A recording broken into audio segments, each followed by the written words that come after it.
Friends, welcome to my channel.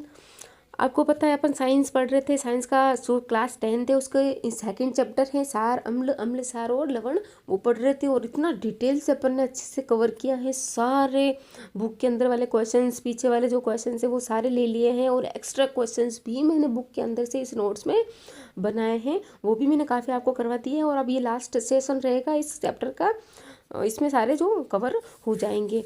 मुझे लग रहा है इसमें 7-8 पार्ट इसके बन गए। छोटे छोटे पार्ट इसलिए बनाए क्योंकि एक लंबा वीडियो देखने में वैसे बच्चों को होता है, बोर हो जाते बच्चे।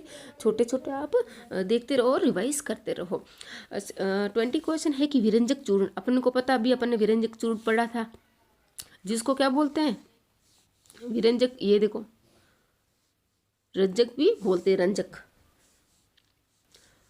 ये कैसे बनता है, मैंने आपको बताया था, भुजा हुआ चूना। ये पानी डाल दिया इसलिए इसमें भुजा हुआ चूना बन गया। ये इसलिए इसको कैल्शियम हाइड्रोक्साइड बोलते हैं। क्लोरीन से रिएक्शन करके ये बनाता है और जल बनता है साथ में। इसका उपयोग क्या क्या है, अब कैसे बनता है वो मैंने बता दिया आपको। रिएक्शन ये है, ये हो गया भुजा हुआ चूना, CaO हो गया बिना भुजा हुआ चूना, और कैल्शियम कार्बोनेट हो गया अपने, जो कैल्शियम कार्बोनेट है CaCO3, वो हो गया अपने चमक। और ये हो गया सफ़ेदी। अगर सफ़ेदी का कोई नाम आए क्वेश्चन में तो ये करना है, चमक का नाम आए तो ये करना है। इसका उपयोग क्या क्या है, जो भी वस्त्र उद्योग में सूती और लिनन के विरंजन के लिए, कागज की फैक्ट्री में, लकड़ी के मज्जे और लॉन्ड्री के में साफ कपड़ों करने के लिए किए जाते हैं। विरंजन के लिए मतलब जो भी उनका रंग कलर होता है, उनका कलर हटा देता है और पूरा साफ कर देता है। रासायनिक उद्योगों में एक उपचायक अर्थात एक ऑक्सीकारक के रूप में।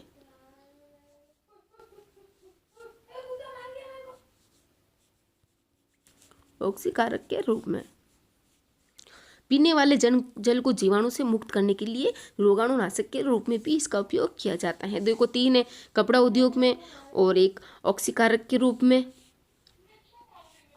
और एक हो गया अपने रोगाणुनाशक के रूप में। और ऑक्सीकरण और ये ऑक्सीकरण और अपचयन मैंने अच्छे से आपको बताया भी है आगे।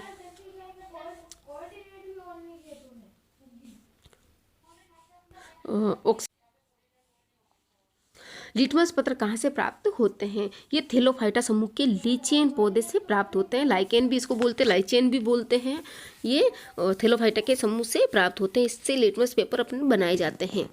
और ये प्राकृतिक सूचक होते हैं। 3 प्राकृतिक पदार्थों के नाम बताइए जो अम्ल और क्षार की उपस्थिति को सूचित करते हैं। एक तो हल्दी, अर्थात संसूचक, जो भी सूचक होते हैं वो कौन कौन से होते हैं, प्राकृतिक सूचक के नाम। लिटमस पेपर और बंद पत्ता गोभी, जो लाल बंद पत्ता गोभी होती है वो एक अपने लिटमस एक संसूचक का काम करती है। हल्दी, लिटमस पेपर और बंद गोभी। अम्ल और क्षार के दो रासायनिक गुण बताइए। अम्ल अपने को पता है, जल में अगर अम्ल को घोल दे अपन तो एच देते हैं। जैसे कि नींबू का रस होता है, अपन को जल में उसमें घोल दे, शिकंजी बनाते हैं, तो वो पूरे पानी में एच प्रदान कर देता है और अम्लता बढ़ा देता है। अम्ल जो होते हैं धातु के साथ रिएक्शन करके लवण और हाइड्रोजन गैस बनाते हैं। देखो इसमें आप कन्फ्यूजन होता होता, जो अम्ल होता है वो धातु के साथ अभिक्रिया करके तो ये बनाता है, और जो अम्ल होता है, अम्ल प्लस क्षार, जो उदासीनीकरण की रिएक्शन होती है, अम्ल प्लस क्षार, तो क्या बनता है, लवण प्लस जल। उसमें कोई हाइड्रोजन गैस नहीं निकलती, H2O। क्षार के क्या क्या गुण होते हैं और क्षारक क्या होते हैं, देखो मैंने आपको क्षारक बताए थे।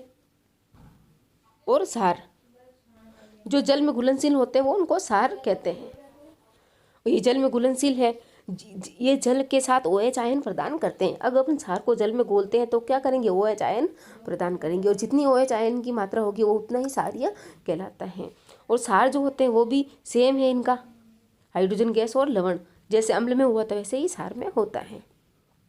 अर्थात क्षार और अम्ल जो भी होते दोनों मेटल के साथ अर्थात धातु के साथ अभिक्रिया करके लवण और हाइड्रोजन गैस प्रदान करते हैं। आश्रित जल विद्युत का चालक क्यों नहीं होता जबकि वर्षा का जल होता है। अब आपको पता ही है, देखो वर्षा का जल में कितने सारे जो विद्युत के चालन वाले जो होते हैं वो मिले अवशिष्ट चीज़ें मिले हुए होती हैं। और जो आश्रित जल होता है वो बिल्कुल शुद्ध होता है, उसमें कोई भी ऐसे नहीं होते, ऐसे एच आयन नहीं होते जो कि विद्युत का चालन करते हो। अब अपन देखते हैं कि आश्रित जल विद्युत का चालक नहीं होता, क्योंकि उसमें एच आयन नहीं होते।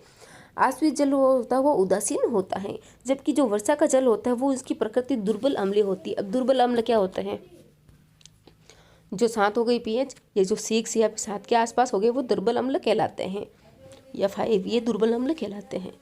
पीएच इनकी है ना, पीएच की बात कर रही हूँ। उसमें एच आयन उपस्थित होते हैं जो विद्युत का चालन करते हैं, अर्थात वर्षा के जल में एच आयन उपस्थित होने की वजह से वो विद्युत का चालन उसमें होता है, क्योंकि बिना आयनों के चालन होना मुश्किल है, तो विद्युत का चालन आयनों के द्वारा ही होता है। पीतल और तांबे के बर्तनों को दूध दही खट्टे पदार्थ क्यों नहीं रखते, मैंने यहाँ करवा दिया आपको। पीतल और तांबे के बर्तनों में दूध या खट्टे पदार्थ नहीं रखते, क्योंकि दूध एवं खट्टे पदार्थों में उपस्थित लैक्टिक एसिड पीतल और तांबा की अभिक्रिया करके बर्तन को नष्ट कर देते हैं, और जो बर्तन में अंदर पदार्थ होता है उसका भी स्वाद बदल जाता है।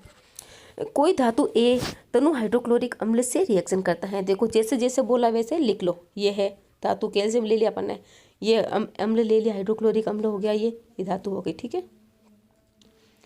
अब क्या बुदबुदाहट आते ही अपने को H2 याद रखनी है। उसमें उपस्थित गैस जलती हुई मोमबत्ती को बुझा देती है। अब जलती हुई मोमबत्ती को बुझा देती है, इसका मतलब H2O गैस है। यदि उपस्थित यौगिकों में से एक कैल्शियम क्लोराइड, ये रहा कैल्शियम क्लोराइड, तो इस अभिक्रिया को लिखिए, ये तो लिख हो गया अपना। अगर कोई गैस है वो जलती हुई मोमबत्ती को बुझा रही है तो वो डेफिनेटली हाइड्रोजन गैस होती है। हमारे शरीर में दांतों का इनेमल एक कठोर पदार्थ होता है, चॉकलेट मिठाई, ये सब हो गया है। मुंह के बाद मुंह साफ करने से इसका बचाव किया जा सकता है, अर्थात अपन खाना खा ले उसके बाद अपन ब्रश करके सोए तो जो मुंह का पीएच 5.5 ही रहेगा। अगर अपन ब्रश नहीं करेंगे तो वो 5.5 से कम 5.4 हो जाता है, और वो अपना सही स्टार्ट दांतों का सही होना अर्थात दांतों के खराब होना अर्थात कैविटी वगैरह होना, सड़ने स्टार्ट हो जाते हैं। भोजन के तुरंत बाद मुंह साफ करके इससे बचाव किया जा सकता है। मुंह की सफाई के लिए क्षारकीय दंत मंजन का उपयोग करना चाहिए, जो भी अम्ल की अधिक मात्रा को उदासीन कर सकते हैं। जो अपने को पता मुंह की पीएच अम्लीय होती हैं, और इस अम्लीय को उदासीन करने के लिए क्षारीय पेस्ट यूज में लिया जाता है। इससे ये अपन को दांत सही को रोका जा सकता है। दांतों के एनिमल का जो सूत्र होता है वो होता है कि कैल्शियम फास्फेट। मुंह का पीएच होता है 5.5।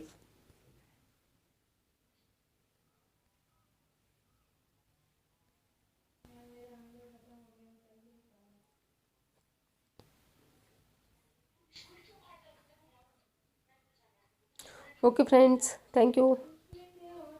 अपना पूरा चैप्टर कंप्लीट हो गया इधर।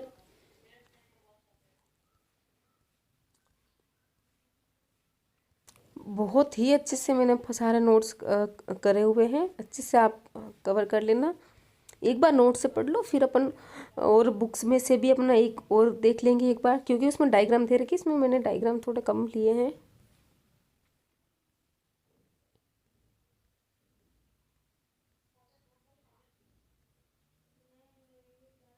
देखो बहुत सारे क्वेश्चंस अपन ने लिए थे, यहाँ से अपन ने स्टार्ट किया था।